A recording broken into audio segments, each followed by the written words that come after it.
So in the last video I made about Creator Clash, I talked about how one of the fighters from the event, Lena, dropped out, as well as a main card fighter, Harley Morenstein, also dropping out, due to the ongoing feud between the owner of the event, iDubbbz, and former friend, collaborator, and supporter of the event, Ethan Klein, with their beef having ties to the conflict in Israel and Palestine right now, making it not the best backdrop discussion for a charity boxing event like this. And now the other main card fighter of Creator Clash 3, who was originally supposed to fight Harley before he dropped out, LA Beast, also decided to drop out in this tweet where he says, "Due to a laundry list of reasons that will be revealed to you shortly, I unfortunately will no longer be boxing in the Creator Clash event. It is the best decision for me and my team at this time. All I wanted to do was put on a show, get paid, and ultimately raise money for charity. Unfortunately, that's not how it worked out. Sometimes plans fall through, and you've got to pick up the pieces and continue to move forward. That's what I'm going to do." Grigori responds, "Have a nice day, and rest easy now that's out of the way." LA Beast responds, "I was truly hoping to make it to fight night. It's the most unfortunate to the hard-working fighters on the card that have been dragged through this outside mess. A true travesty." Grigori responds, "You did the right thing, and being open about it will only make you look better on the outlook. As we say in the UK, you're a top bloke." LA Beast responds, "I didn't do anything but keep my nose to the grindstone preparing to fight. It's unfair to say the least, getting dragged into crazy internet drama that has nothing to do with boxing. The fighters should not receive hate in my opinion.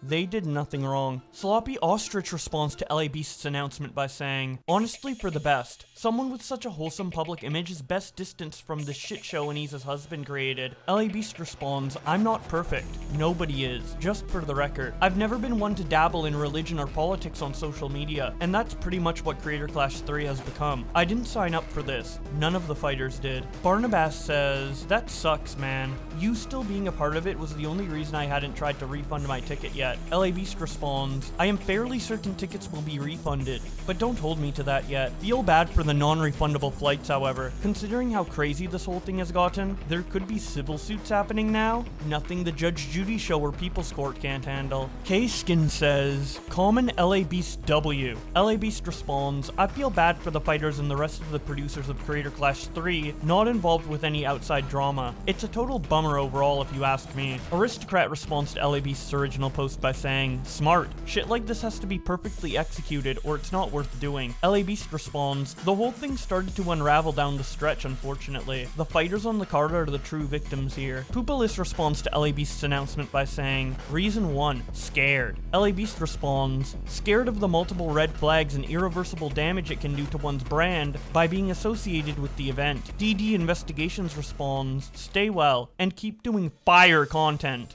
The Ian and Aneeza fans will continue to attack you, but we got your back. Stay healthy." LA Beast responds, "At least I know how to defend myself. In the ring, at least." Hexed Mike responds to the announcement by saying, "I was most excited for your fight out of all of them. You deserved better." LA Beast responds, "I was equally excited to face off against Harley. Just wasn't meant to be.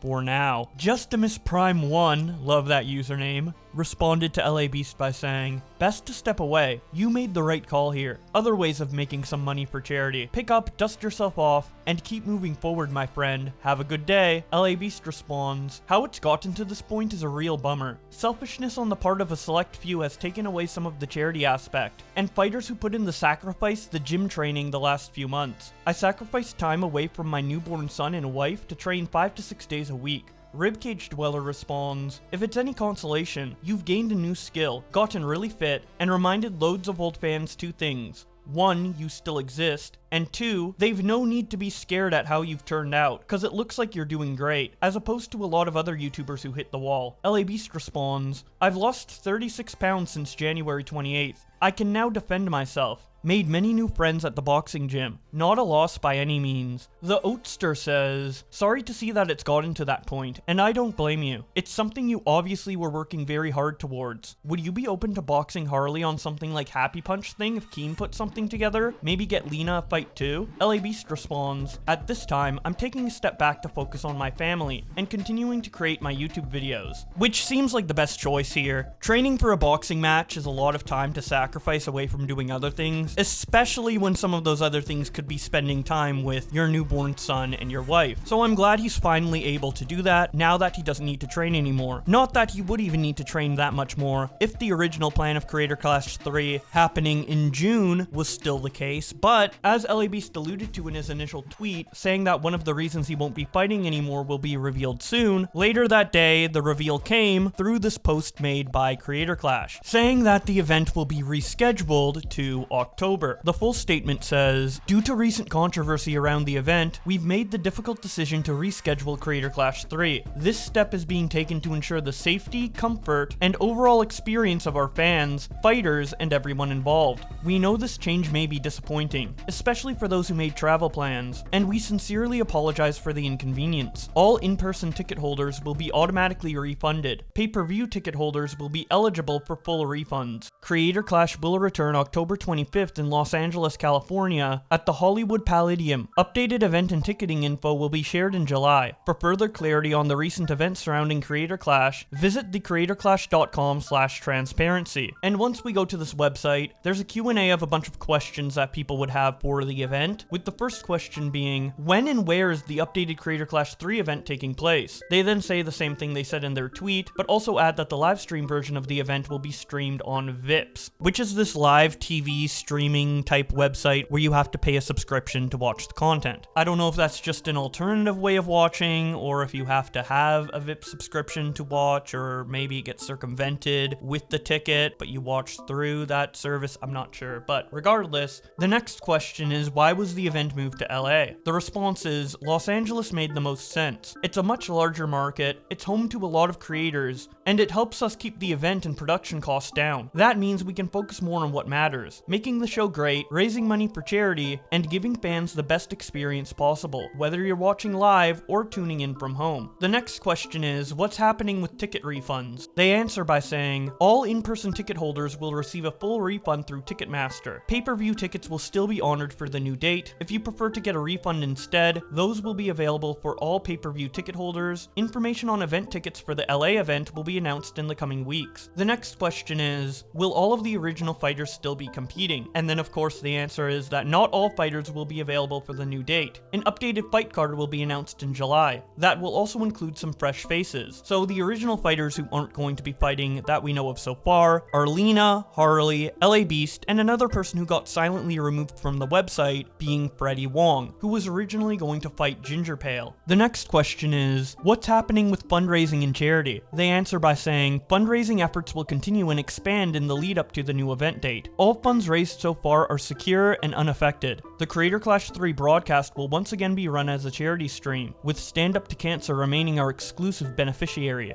Funds raised through the Creator Clash Tiltify campaign go directly to the charity. All donations and designated funding proceeds go to Stand Up for Cancer. While Creator Clash is a traditionally promoted for-profit event, the financial success of the event does not impact the amount raised for charity. This structure, separating charitable fundraising from business operations, is new to this year, and was put in place after the setbacks and confusion that followed last year's event. It's part of our commitment to rebuild trust and keep our charitable mission clear, transparent, and protected. And then we have these last three questions, which answers are the most interesting to me. This one says, why did Ian and Aniza step away from Creator Clash? And they answer by saying, Ian and Aniza have stepped away from Creator Clash in every capacity as stakeholders, event managers, and creatives, to give the event space to grow under new leadership. They chose to step down to allow Creator Clash to separate itself from the ongoing controversy, allowing us to work towards building trust and refocusing on what the event was always meant to be, something that supports creators,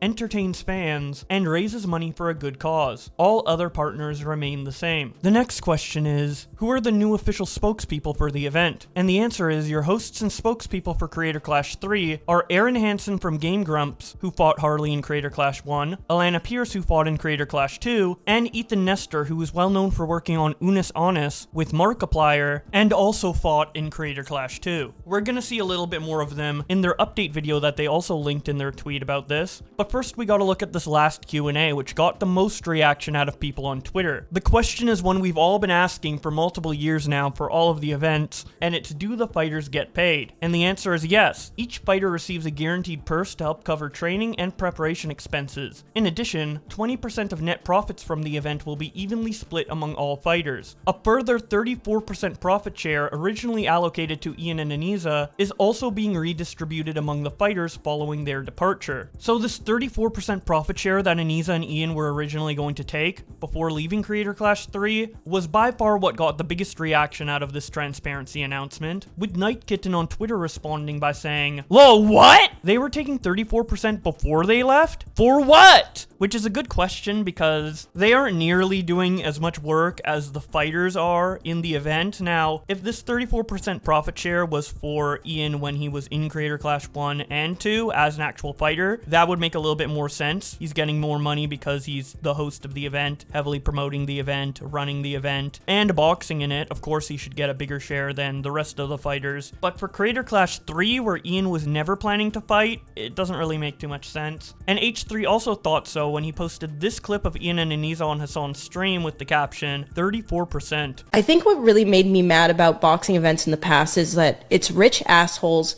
betting their money to like have people that are struggling to like make ends meet and pay rent watch them do it, and then they'll go home and like have a lot of money. And the fighters are exploited too, like yes, usually.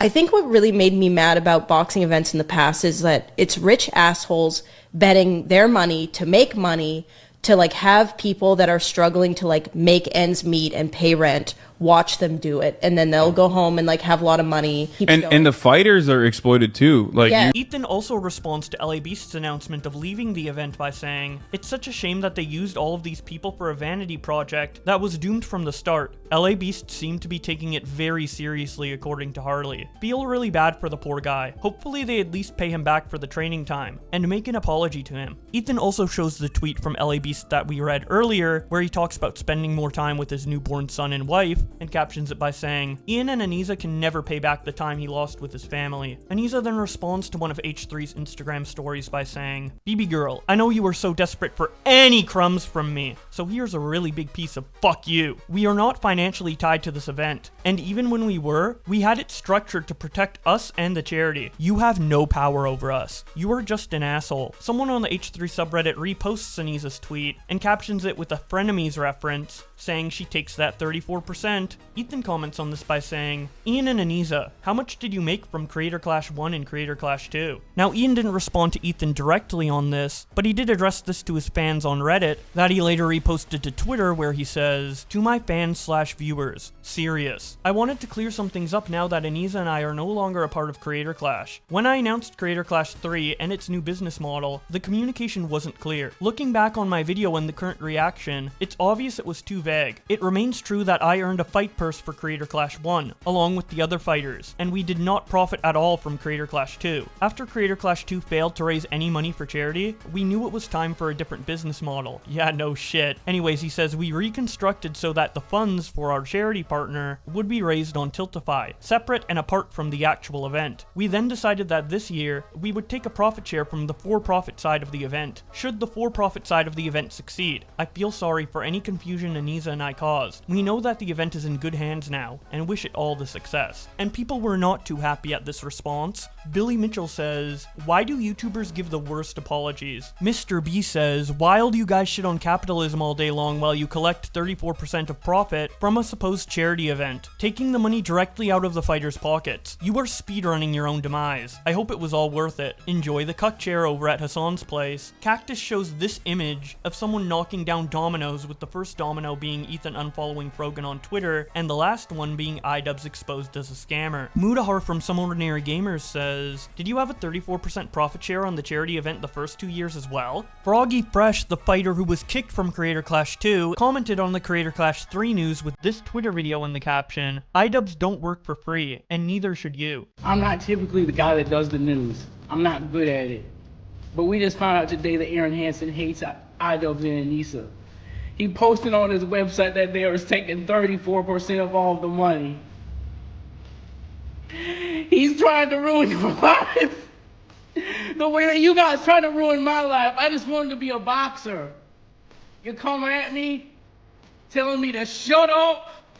Look at me now. I'm not afraid to say nothing. But guess what? In all seriousness, 34% of money of people with cancer and who can't remember things, they're going to remember this. I don't care how bad their Alzheimer's is. They're going to remember the time that you took 34% of profits. I get $250,000 Aaron Hansen took for his mama's horse farm. I can get that because the horses are nice. The horses need apples. The horses need carrots. That was a charity horse farm. That wasn't, there was people riding around there on them horses having a good old time. But Ian and Anissa, what was you doing with 34% of the profits? How much does a tattoo cost? How much is a girl's trip to Austin? How expensive is the thrift shop? How much you gotta pay for a gym membership? Is Ian's IBS medication that expensive? Aaron Hansen, what did iDubbbz and Anissa do to you for you to go on your website and post, here is how bad of a person they are? I personally think that that most of the money that iDubbbz and Anissa took from Creator Clash 1, I'm assuming that if they raised $1.3 million for charity, and iDubbbz and Anissa had 34% profit sharing deal, I think that Anissa should give the tattoos back to charity.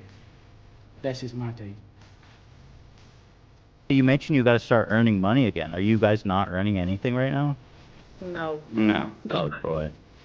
we've not earned money for the past 2 years, which makes taxes very easy. He then follows up his video by saying, all of the disparities about how much money Ian and Anissa made via the Creator Clash brand could easily be cleared up if they simply came out and said, we made X amount of money in Creator Clash 1 and Creator Clash 2. That way, fans aren't stuck making assumptions. The $2,500,000 to Aaron Hansen's mom's horse farm is justified, since it is a registered non-profit. But I think it's fair to be completely transparent about how much Ian and Anissa took home. Capitalism isn't a crime. The Creator Clash brand is a registered LLC. It's unnecessary to be vague about the profits that the founders took home. Otherwise, people are going to make assumptions. And of course, Ian takes all of the heat while Anissa bears no responsibility for the fallout. If she really is the glue that holds it all together, let the fans know how much the glue costs. And for those of you who don't know what Froggy is referencing, I recommend you get caught up on all of the Creator Clash 2 drama in this video on screen that I will also link in the end card. Anyways, H3 responds to iDubbbz's Reddit post by saying, my, look at the scumbag scuttle. It's always been a ruse to make money. They lied to us, they lied to you. This event was always meant to line their pockets. They are really trying to line their pockets with charity money from kids with cancer. You can't make this up, folks. Now, one thing that I haven't covered yet is the video Creator Clash made alongside their post about transparency. That video is 15 minutes long, but these 3 minutes are the only parts that I see as extremely relevant. If you want to watch the full thing, it will be linked in the description, but for now, let's just check out the most important parts. So going into Creator Clash 3, we've completely restructured it. So all of the onus is on us to pay for the event, to produce the event through our partners, through our sponsors, and we will be doing a traditional fundraising through Tiltify. It's running right now. You can donate it to it right now. We've already raised $238,000, which is so awesome.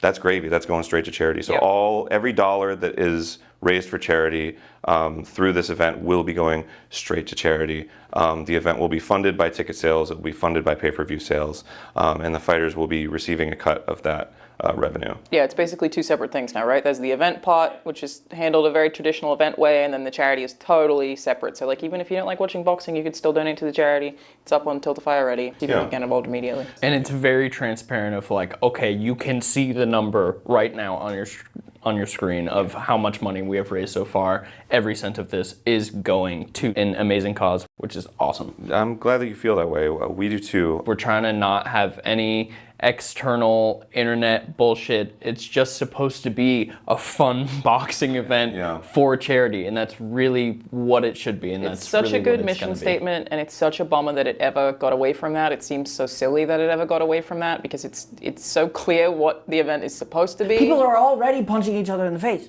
You don't need other Why not do it for charity? I think people forget because they just see maybe some like Instagram photos or whatever of what the fighters are doing. The amount of training and hard work that they're putting in is immense. And however long that they have been training, whether it's just a month or the last 9 months or a year, that's been like all they've been doing. It takes up your whole life. And so huge props to them for committing thank you to them too. Like it's such an important thing to do, which I think related, we should talk about, because there was confusion about this last year. Even I was confused about how fighters get paid. The fighters do get paid. Yeah, we want to make sure that the fighters are taken care of, number one, and number two, that they're safe. Yeah. So that's a big thing for us. So fighters do get a purse, we're calling it. It's basically funding for training. It's essentially a reimbursement. All fighters are receiving that. Moving the event means more training for them, which is something that we added to the budget to reimburse them for. And also, with the moving schedule, there may be some fighters that are dropping out just because they can't do it schedule-wise. And the replacement fighters will also be compensated for their work and time. But at the end of the day, this is. The fighters are volunteers, and that's something very cool that everybody's chosen to do, that they're very passionate for. Like you don't just okay into this, like you have to want to do it, and it's so cool that they decided that they want to. Yeah, and I mean, I ended up donating my whole fee to charity. I know actually multiple people did that last year anyway. So there's not only are they also spending their time doing it, some of them are also going to be doing charity streams alongside this to also make sure they raise money for charity. Like there are so many ways other than just crowd participation for the fighters to get involved in, and we're encouraging them, from my understanding, to do some streams leading up to the event to already get money raised for the Tilt to Fight 2. So as for my thoughts on all of this, I do think the event is now in good hands, as Aaron Hansen has a history of working on Good Touring, which is his event organizing company, and that has been going on and has been successful for almost a decade now, I think. Creator Clash is the only real fumble in Good Touring's track record, so I do think the new direction they are taking the event is going to be a lot better than what was planned under Aniza and Ian, because they're doing it in LA, which is a lot more local for a lot of these creators. I mean, the headliner of the event was going to be LA Beast. I'm pretty sure he lives in LA. And a bunch of other YouTubers who do this event live in LA too. And it's going to keep costs down for flying out creators. Also, the arena itself is probably going to cut a lot of costs, as the max capacity for it is about 4 times less than what they were originally going to do in June at the Amalie Arena in Tampa. Obviously, they already have the charity link live, and it's completely separate from the event. So the event is more to promote that Tiltify charity link rather than have the event tickets itself fund the charity. So that's a lot better than last time. If this event does end up being successful and they do end up making a decent profit, it will be going to the creators, and it is transparent this time that it will be going to the creators. That was the case last time, but they really implied that everything was going to charity. I made a whole video on it, and it got Ian and Aniza to react to it and kind of blew up this whole them mismanaging Creator Clash thing. I can't believe it's been 2 years and they're only now being transparent about that fact,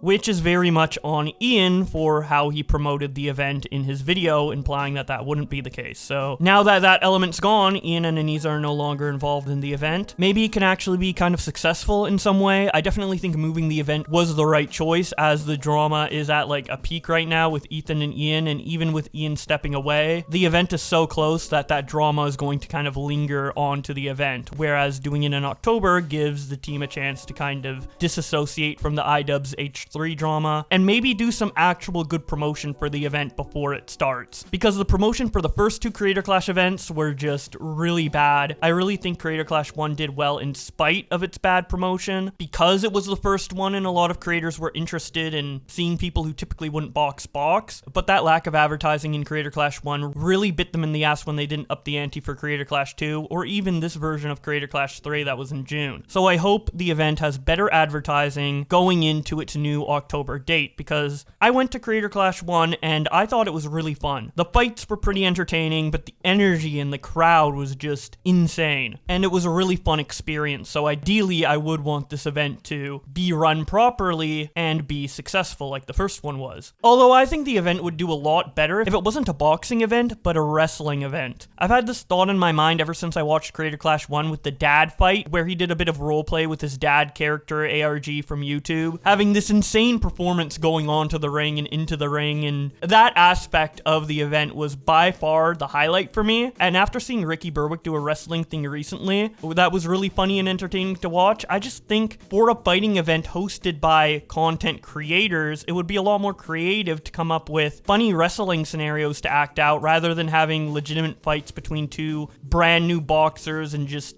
guessing which one will win. It's kind of entertaining, right? But it's the same concept for every fighter. Fish out of water fighter fighting another fish out of water fighter, trying to see if they can win a match. It's interesting, but not for multiple events in a row. I think the wrestling angle would be a lot more entertaining, pull in a lot more viewers, and give the event a lot more longevity, as you'd have an entertaining storyline to look forward to continuing from the last event, rather than just seeing a slightly different version of the event you already saw multiple times before. But that's just my opinion. I would love to hear what you guys think about Creator Clash in the comment section below. Do you think it can be recovered by Aaron Hansen and co. into a big event that continues for many years forward? Or do you think this is the last Creator Clash and it's doomed to fail, even with its new October date? Whatever you have to say, I would love to hear it in the comment section below. If you enjoyed this video, don't forget to subscribe, leave a like, and with all that being said, thank you guys so much for watching, and I hope to see you in another video.